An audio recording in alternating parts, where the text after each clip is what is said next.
இயேசுவில் எனக்கு மிகவும் பிரியமான சகோதர சகோதரிகளை, உங்கள் அனைவருக்கும் இறைமகன் இயேசுவுடைய அன்பும் அருளும் ஆசிரும் நிறைவாக கிடைப்பதாக.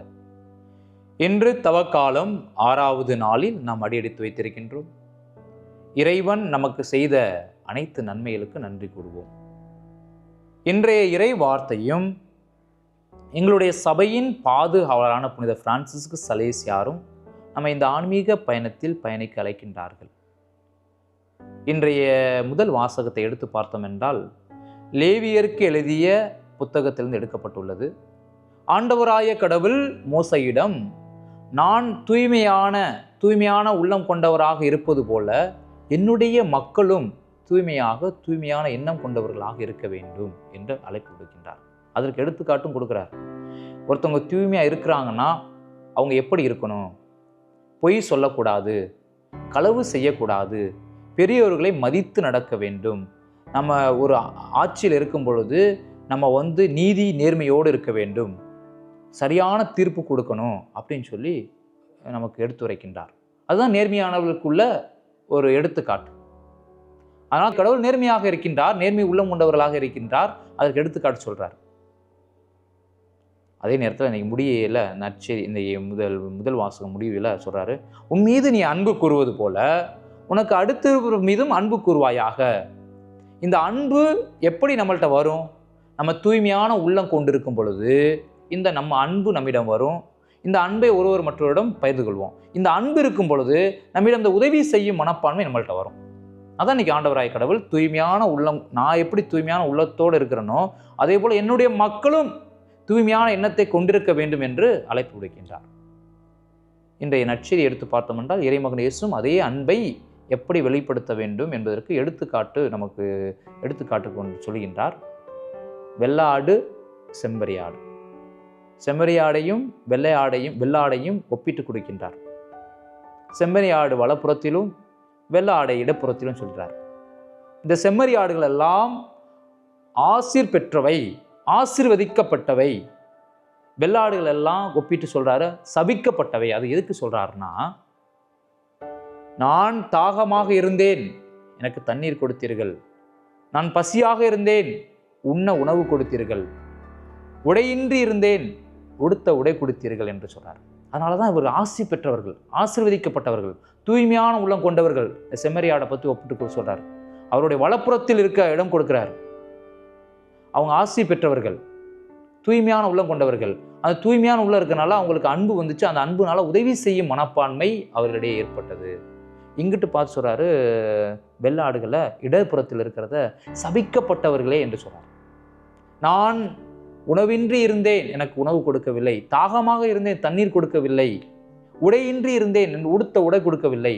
சபிக்கப்பட்டவர்கள். தூய்மையான எண்ணம் இல்லை, தூய்மையான சிந்தனை இல்லை, அதனால அன்பு இல்லை, அதனால உதவி செய்யும் மனப்பான்மை இல்லை அப்படின்னு சொல்றாரு. அதனால இன்னைக்கு ஆண்டவராய கடவுள் இறைமகன் இயேசு நம்மை தூய்மை உள்ளம் கொண்டவர்களாக இருக்கும் பொழுது கடவுளுடைய அன்பு நம்மிடம் இருக்கும். அந்த அன்பை ஒருவர் மற்றோடு பகிர்ந்து கொள்வோம். அந்த பகிர்வின் வழியாக நம் உதவி செய்யும் மனப்பான்மை நம்மிடம் வருகிறது. இந்த தவக்காலத்தில் அந்த உதவி செய்யும் மனப்பான்மை எங்கிருந்து வருதுன்னா, தூய்மையான உள்ளம், தூய்மையான எண்ணம், நம்முடைய தூய்மையான சிந்தனை இருக்கும் பொழுது அன்பு நம்மிடம் இருக்கும். அந்த அன்பின் வழியாக உதவி செய்யும் மனப்பான்மை வருகிறது. அதான் உன் மீது நீ அன்பு கூறுவது போல உனக்கு அடுத்து இருப்பவர் மீதும் அன்பு கூறுவாயாக. எங்களுடைய சபையின் பாதுகாவலர் புனித பிரான்சிஸ் சலேசியார் இதான் சொல்றாரு. தூய்மையான உள்ளம் எங்கே இருக்கும்? கடவுள்கிட்ட தான் தூய்மையான உள்ளம் இருக்கு. இந்த உலகத்தில் கிடையாது. இந்த உலகத்தில் நீங்க 1000 நாள் வாழ்ந்தாலும், 1000 நாள் இருக்கிற எல்லாத்தையும் அனுபவித்தாலும், ஒரு நாள் கடவுளுடைய அந்த பிரசனத்தில் இருக்கும் பொழுது, கடவுளுடைய பிரசனத்தில் ஒரு நாள் இருந்தது அந்த 1000 நாள் இந்த உலகத்தில் வாழ்வதை விட ஒரு நாள் கடவுளுடைய பிரசனத்தில் இருக்க நமக்கு அழைப்பு விடுக்கின்றார். எப்படி ஒரு எடுத்துக்காட்டு சொல்கிறாரு, இந்த தேனீக்கள் எல்லாம், சின்ன தேனீக்கள் எல்லாம் அதனால் அந்த தேனீ கூண்டில் இருக்கும்பொழுது பறக்க முடியாது. என்ன செய்ய முடியாது? பறக்க முடியாது அதுகளால். அதான் தேனீ கூட்டில் தான் இருக்கும். மலைகளோ காடுகளோ பகுதிகளோ பூச்செடியிலேயோ அதுகளால் போய் தேனீக்களை எடுக்க முடியாது. அது வளர்ந்து வரும்பொழுது தான் அதற்குள்ள தேவையானதை அவை நிவர்த்தி செய்ய முடியும். நம்மளும் அப்படித்தான், இந்த தேனீக்களை போல இப்போ அந்த தேன் கூட்டில் இருக்கிறோம். இந்த இறை வார்த்தையை கேட்டுக்கொண்டு இருக்கோம். இறை வார்த்தையை தினமும் நமக்குள்ள உள்வாங்கி தியானித்து கொண்டிருக்கின்றோம். இந்த தவக்காலம் கொடுக்கப்பட்டிருக்கின்றது. இந்த தேனீக்களை போல தான், சின்ன தேனீக்களை போல நம்மளால் பறக்க முடியாது, போய் நம்மளால் தேன் தேட முடியாது. அதே போல் நம்மளுடைய ஆன்மீக பயணம் இப்போ தான் நம்ம அந்த தேனீக்களை போல பறக்க கொஞ்சம் கொஞ்சமாக வளர்ந்து கொண்டிருக்கின்றோம்.